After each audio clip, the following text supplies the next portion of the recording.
Y invitamos a este seminario en este momento a Patricio Sepúlveda, representante del Ministerio de Hacienda, quien nos va a exponer sobre la experiencia del gobierno en instrumentos de transferencia aérea. Bienvenido, Patricio.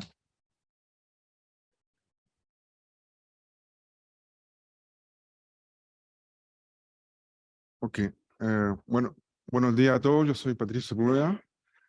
Uno de mis sombreros efectivamente es todo lo que es manejo de riesgo del gobierno de Chile. Yo llevo un poco más de 21 años en el Ministerio de Hacienda y una de las cosas que me ha tocado a mí participar es justamente, el primero es el diseñar todo lo que es la regla fiscal, que creo que ha sido fundamental para Chile, porque nos ayudó de alguna forma a manejar los riesgos típicos de las políticas fiscales en el mundo, que tiene que ver con la variación de los ingresos fiscales, de riesgo económico, riesgo, en el caso de Chile, el riesgo del precio del cobre, algo muy relevante. Entonces, no voy a desarrollar demasiado en eso, pero yo creo que ha sido fundamental para Chile el desarrollo de la regla fiscal, que a mí me ha tocado participar. En su inicio me tocó, por ejemplo, crear todo lo que es los fondos soberanos, que ha sido fundamental para afrontar distintos shocks, especialmente la crisis financiera del año 2008, 2009, el terremoto del año 2010, que fue bastante importante para las finanzas públicas en nuestro país. Y una de las cosas que a mí me tocó también desarrollar, y creo que ha sido fundamental también para Chile, es todo lo que es el manejo de los riesgos financieros y los riesgos de catástrofes naturales.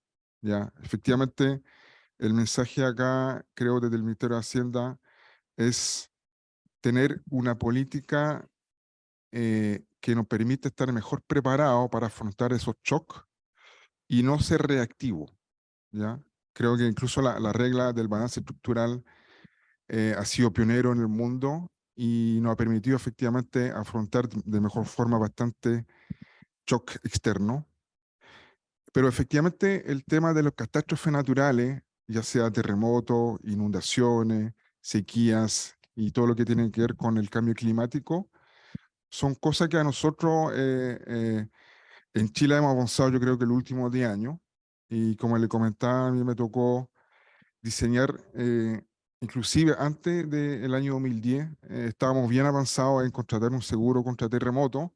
Finalmente pasó que ocurrió la crisis financiera del 2008, 2009. Bueno, ahí efectivamente la prioridad eran distintas, pero hubiésemos estado efectivamente bien preparados para ese terremoto, que obviamente en aquel entonces nadie lo esperaba, obviamente no en esa magnitud. Así que la idea hoy día, en los próximos 25 minutos, que tengo 30 minutos en total, es tratar de contarle un poco la estrategia de manejo de riesgo catastrófico de lo más macro hasta lo más micro. Obviamente no ir en tanto en detalle, sino podría estar aquí horas explicándole todo lo que significó el desarrollo del modelo y la estrategia que tenemos en esa materia. ¿Ya? Así que voy a iniciar con la primera diapositiva. ¿Se va a alcanzar a ver? Sí. A ver, en términos conceptual, y esta lámina efectivamente no es algo que nosotros creamos aquí en el Ministerio de Hacienda, es algo que está en los distintos manuales del Banco Mundial, del BID, del Fondo Monetario, que tiene que ver con distintas capas de protección frente a eventos catastróficos. Entonces, la primera capa que uno menciona, básicamente se puede denominar de varias formas, pero aquí nosotros lo mencionamos como reserva, y ahí lo separamos con dos tipos de política. La primera política, que tiene que ver con lo que todos nosotros entendemos que es la prevención. La prevención en cuanto a tener mejores políticas de prevención en cuanto a infraestructura, técnica de construcción, obviamente.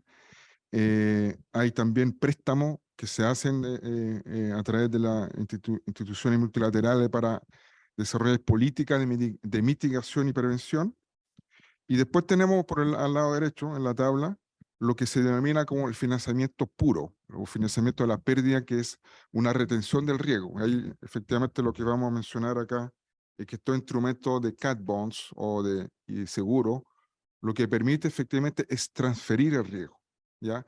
Esta primera capa se habla más bien de prevención, mitigación y también de retención del riesgo, en el sentido que uno tiene ahorro para, en caso que se produzcan los eventos, terremoto, incendio, puede ser también sequía o aluviones, pero efectivamente uno se queda con el riesgo, uno está mejor preparado, uno tiene un ahorro ahí en caso de que ocurra el evento, pero efectivamente uno de alguna forma se queda con el riesgo, a diferencia de, como le dije, de los seguros o de los cat bonds, o ahí voy a explicar un poco los instrumentos que están disponibles en el mercado. Lo que nosotros acá es, en la segunda lámina, es de alguna forma una segunda forma de verlo, y aquí esta lámina lo que busca es, ¿sí?, mostrarle que hay unos tramos que nosotros llamamos tramos de reasignación de presupuesto, que aquí puse un X%, y ahí la lámina siguiente le voy a contar un poco cómo nosotros definimos qué es ese X, pero hay un tramo en el cual uno retiene el riesgo a través de reasignación presupuestaria, activo que uno tiene en el Tesoro Público, y después tiene otro tipo de fondos que también serán reasignados a través de algunos fondos que uno tiene en algunos activos del Tesoro Público, y después uno está en un tercer tramo que efectivamente es transferir el riesgo al mercado, ya sea a través de seguro o a través de la emisión de este tipo de instrumentos de cat bonds.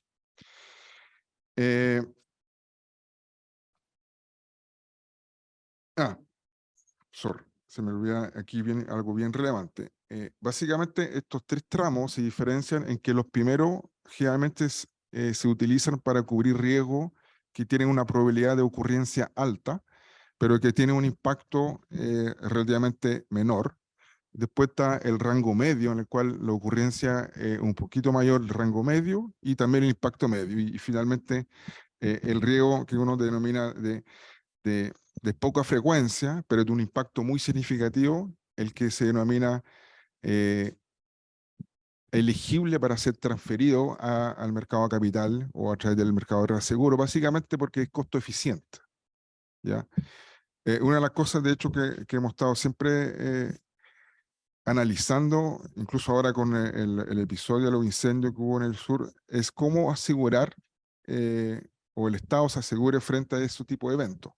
Lamentablemente esos eventos son cada vez más frecuentes, y por lo tanto, si son más frecuentes, son mucho más caros, entonces son poco costo eficientes. Y por eso que nosotros hemos optado, y ahí lo voy a ver en la próxima lámina, que ese tipo de riesgos que son de ocurrencia media, tienen un impacto medio, a diferencia, por ejemplo, de los terremotos que tienen una frecuencia menor, sobre todo los de impacto muy significativo, y eso sí se pueden transferir al mercado, versus los incendios, incluso la sequía. Lamentablemente en Chile estamos experimentando sequía bien relevante en varias partes del mundo. Hay otros instrumentos que pueden ser más costo eficientes, pero es siempre algo que nosotros estamos evaluando permanentemente. Y ahí, como lo dijo Sebastián, en el Congreso nosotros estamos buscando tener un fondo que nos fuimos muy creativos, lo llamamos FODEN, un poco parecido a nuestro amigo de México que lo llamaron FONDEN, nosotros lo llamamos FODEN, para diferenciarlo un poco. Y ese fondo básicamente son para exclusivamente eventos que nosotros consideramos de impacto medio, por ejemplo, los incendios que ocurren lamentablemente cada vez más frecuentemente, porque no son costo eficientes de ser transferidos al mercado financiero. A ver, esta gráfica, disculpe, efectivamente es producto de un largo periodo de análisis. Aquí pareciera bastante simple el resultado, pero fue producto de un análisis interno de probabilístico, cuánto efectivamente el Estado, el fisco en este caso, tiene disposición para afrontar eventos de alta frecuencia y que uno puede asumir mediante reasignación del presupuesto, ¿ya? Entonces ahí nosotros históricamente llegamos a una cifra de alrededor de un 400 millones de dólares. Entonces ese para nosotros, si uno considera de que, ya voy a ver si usted se me entiende, nosotros el análisis que se hace históricamente de los eventos catastróficos se mide en términos de costo económico del país, ¿ya? Después de eso hay lo que se denomina cuánto es el porcentaje que el Estado asume como esfuerzo fiscal para afrontar el evento correspondiente. Y eso también fue producto de un análisis, porque ese porcentaje que está aquí, 10%, fue también bien relevante, porque tiene una sensibilidad gigantesca. Uno pasa de 11 a 12% y aquí los montos cambian totalmente. Entonces nosotros llegamos a un consenso con, en este caso, el ministro de Hacienda, Mario Marcel, de que un 10% era lo adecuado frente a un costo económico para el país. El esfuerzo fiscal debe ser alrededor de un 10%. Entonces, el primer tramo equivale a 400 millones de dólares y eso equivale a un costo para el país el equivalente a 1,4% del PIB.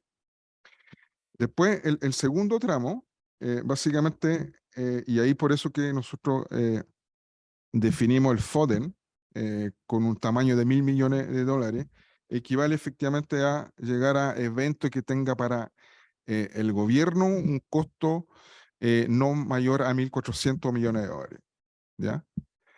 Y el segundo, o sea, disculpe, el tercero área acá, básicamente son lo que nosotros hemos definido el riesgo que vamos a transferir al mercado, ¿ya? Que son eventos que para el país tengan un costo mayor a 4,5% del PIB.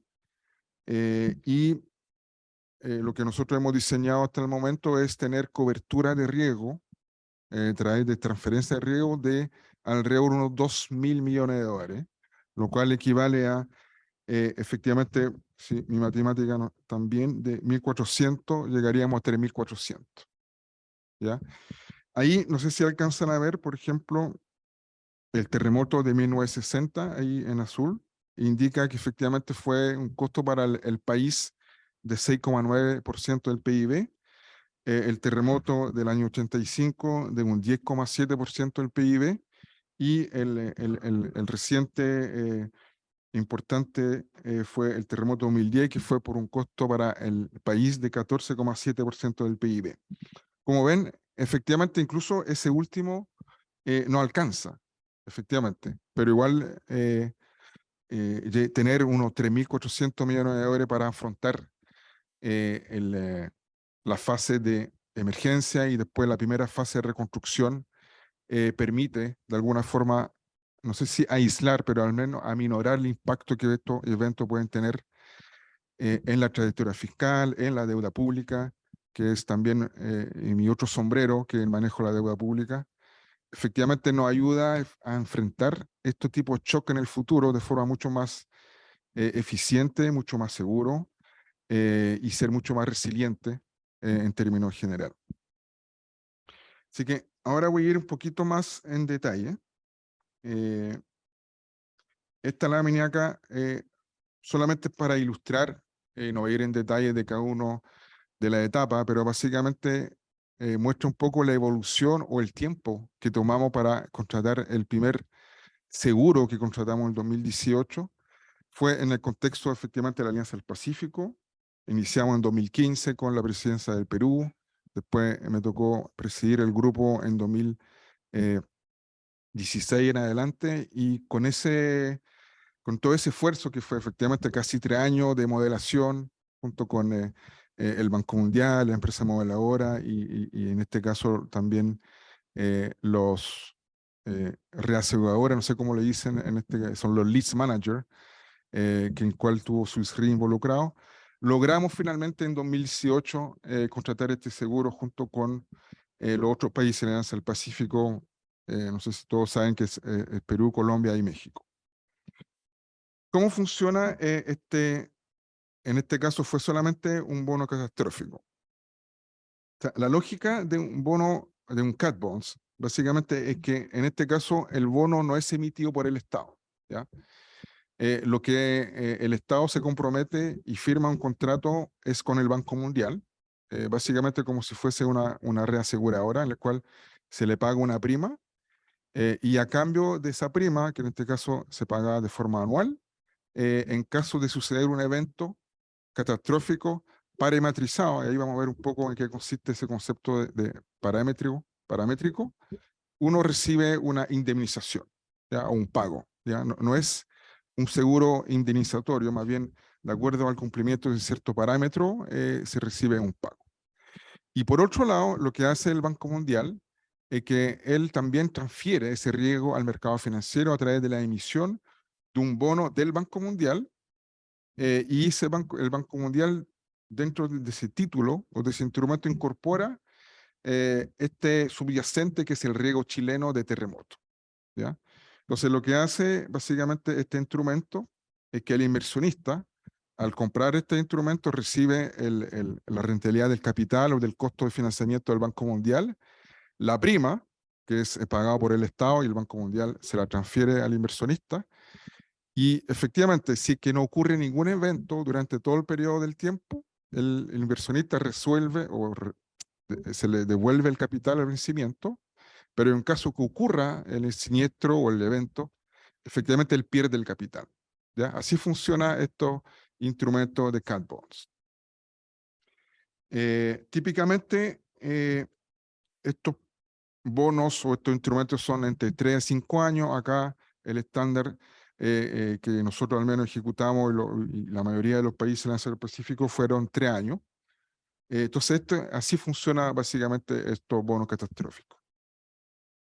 Y aquí voy un poco contarle rápidamente, pero yo creo que es fundamental entender la diferencia entre, disculpe, primero tengo acá un concepto que también es clave en este tipo de instrumentos.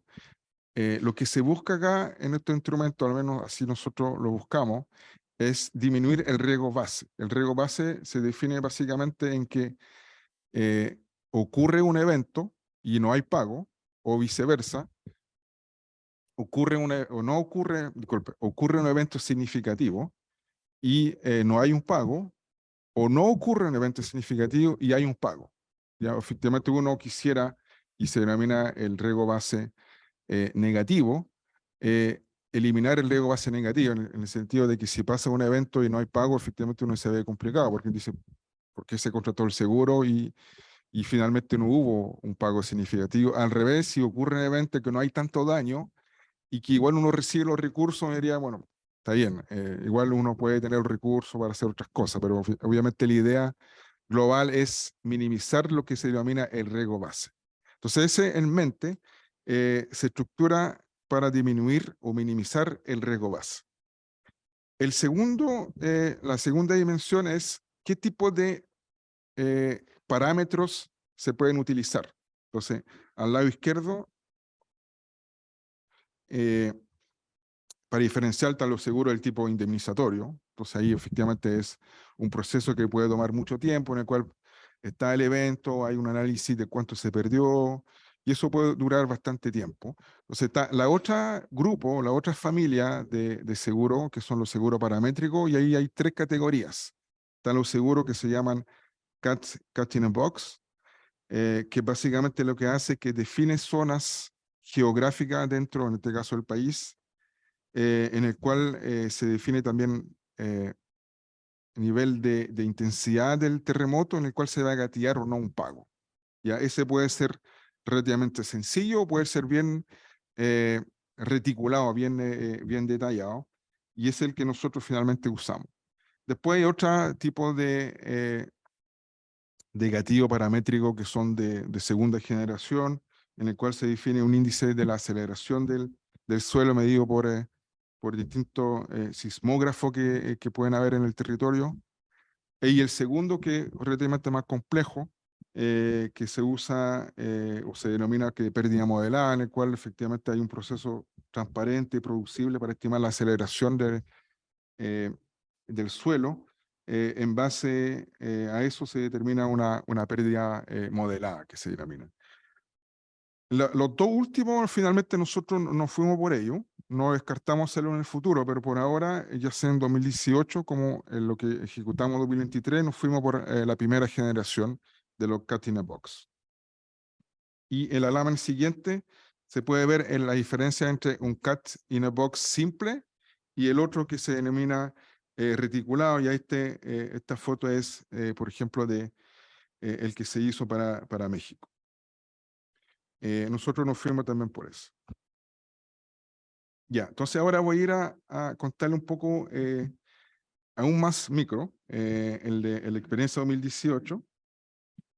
El 2018, entonces aquí aparece, sí, al lado izquierdo, de distintas zonas geográficas en todo el país, y los colores muestran los distintos umbrales en el cual se van a gatillar la indemnización, ¿ya? Entonces, obviamente hay distintos nivel de intensidad para distintas partes del país en función de varios estudios. Los estudios no solamente son probabilísticos, sino también cómo está la infraestructura, cómo está el terreno, y en distintas partes de la zona geográfica, también en términos de cantidad de habitantes, en términos de daño esperado que puede tener un determinado evento sísmico, se fueron de alguna forma detallando cada uno de estos box para finalmente llegar a este producto final, ¿ya?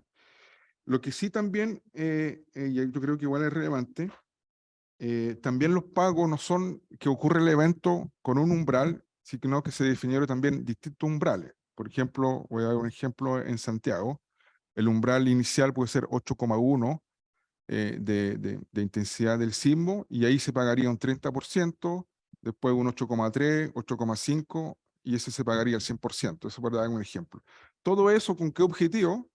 De nuevo, es minimizar el riesgo base. Efectivamente, que ocurra un evento y que no hay pago. Eso sería lo peor. Entonces ahí todo eso tipo de cosas nos permite minimizar el riesgo base. Y por otro lado también que ocurre un evento que no es muy significativo, hay un pago, y ese pago en realidad no nos serviría de nada, sino más bien no nos permite tener una cobertura para un próximo evento si hubiese sido necesario que se gatillara.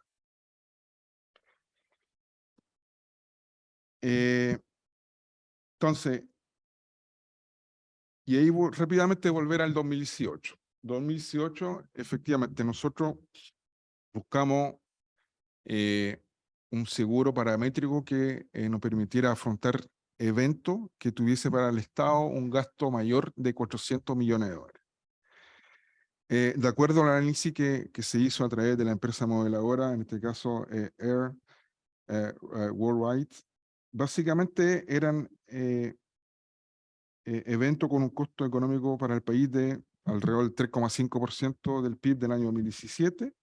Y ahí en aquel entonces nosotros hicimos un supuesto bien importante, que la relación entre el gasto del gobierno y el costo económico del país era solamente de 4,5%. Recuerden que les dije que ahora pasamos a 10% porque pensábamos que el Estado debiese ponerse de alguna forma, como se dice acá en Chile, un porcentaje mayor. 4,5 lo vimos un poco bajo y lo subimos a 10% para que el Estado efectivamente pueda apoyar todo lo que es emergencia y reconstrucción. Finalmente, para no darle tanto detalle, la pérdida esperada, un poco técnico el tema, pero la pérdida esperada fue de 0,86% y pagamos una prima anual de 2,5%. Inicialmente estaba en un rango de 2,75 a 3,5, y de acuerdo a la construcción del libro pudimos llegar a una prima de solo 2,5, y el monto de la cobertura fue de 500 millones de dólares, y eso fue 2018 a 2021. Voy entonces a la experiencia 2023, y ahí yo diría que la principal mejora, en mi punto de vista, es básicamente que las áreas geográficas fueron más precisas. Pasamos de 0,5 a 1 grado, o sea, de 1 grado a 0,5, con el objetivo de reducir efectivamente el riesgo base, optimizar el proceso del pricing, Incluimos algunas cajas, sobre todo en el norte, pero incluso la región de Valparaíso y Punta Arenas, que permitiera capturar el riesgo de tsunami, ¿ya? El tsunami efectivamente se produce generalmente no en la costa o en el territorio, sino más bien el sismo puede producirse en otra zona geográfica, por ejemplo en el océano, y eso después le llega, por lo tanto, el tsunami a la costa. Entonces lo que nosotros ahí es aumentar la cantidad de cajas que pueden haber en el océano que pudiesen permitir o producir un tsunami relevante para Chile. Lo que hicimos también, y eso lo voy a ver en la próxima lámina, que yo creo que igual al menos a mí me encontré súper interesante, es que fuimos analizando la profundidad del sismo. Entonces, en la primera etapa de la Alianza del Pacífico, o sea, lo que nosotros contratamos con la Alianza del Pacífico, solamente habían en 2 zonas de Chile, hicimos diferenciación entre la profundidad del sismo, ¿ya? Y eso habían pagos distintos. Lo que nosotros acá hicimos un mejoramiento, de nuevo, con el objetivo de minimizar el riesgo base, es crear mucho más zonas, o profundidad, disculpe. Ahí, en este caso, se crearon 3 tipos de profundidad, la 1, la 2 y la 3, y eso nos permitió de alguna forma capturar mejor el impacto que puede tener los sismos en el país, obviamente, y en las finanzas públicas. Aquí yo creo que aquí yo voy a destacar el monto que ya lo comentó Sebastián, pero en este caso el tamaño del seguro que nosotros contratamos fue de 630 millones de dólares. Creo que ha sido destacado, ahora me tocó estar en Washington la semana pasada, en todos los foros, digamos, ha sido destacado como uno de los iniciativas o cobertura de riesgo pionera en ese sentido. Chile, no solamente en el ámbito fiscal, pero también en el ámbito de desarrollo de una política que nos permite ser más resiliente, ha sido destacado, y este es uno de los instrumentos. La transferencia de riesgo a través de estos instrumentos, en este caso un cat bonds que emitió el banco y junto con swaps que ellos ejecutaron, por ese tamaño, 630 millones de dólares ha sido fundamental, creo yo, para que de aquí en adelante podamos estar mucho más preparados de alguna forma a este tipo de eventos. En este caso, la pérdida esperada fue de 1%. Esto más o menos equivale a eventos que pudiesen producirse cada 67 años. ¿Ya? Son de probabilidad baja, pero en caso que ocurran, el shock son muy relevantes. En este caso, la cobertura fue también 3 años, 350 millones de dólares fue lo que ejecutó el Banco Mundial a través del cat bonds, y paralelamente, el mismo momento, también se ejecutaron swaps. No voy a entrar en detalle como de la estructura de swaps, pero lo que permite ahí es que la estructura del cat bonds, el seguro, hay un espejo y esa estructura se va ejecutando a través de operaciones de derivado, en el cual el Banco Mundial entra en derivado con distintas instituciones reaseguradoras, básicamente. Pero al final el seguro para Chile es de 630 millones de dólares, es el resultado final. Y la última gráfica, solamente no sé si se alcanza a ver todo, pero ahí básicamente muestra el seguro en Chile, con la geografía en la cual se ven los distintos pagos, 30%, 70% y 100%. Y también se diferencia entre la profundidad de la intensidad o el sismo, que puede ser de menor a 60 kilómetros y mayor a 60 kilómetros y hasta 120 kilómetros. Ahí ven que hay diferencia y todos estos cuadritos fueron analizados uno por uno durante alrededor de, esto lo iniciamos yo creo que en agosto del año 2022. Y semanalmente fuimos calibrando uno por uno de los cuadritos y llegamos finalmente a la ejecución que hicimos a principios de marzo. Eso, muchas gracias por su atención.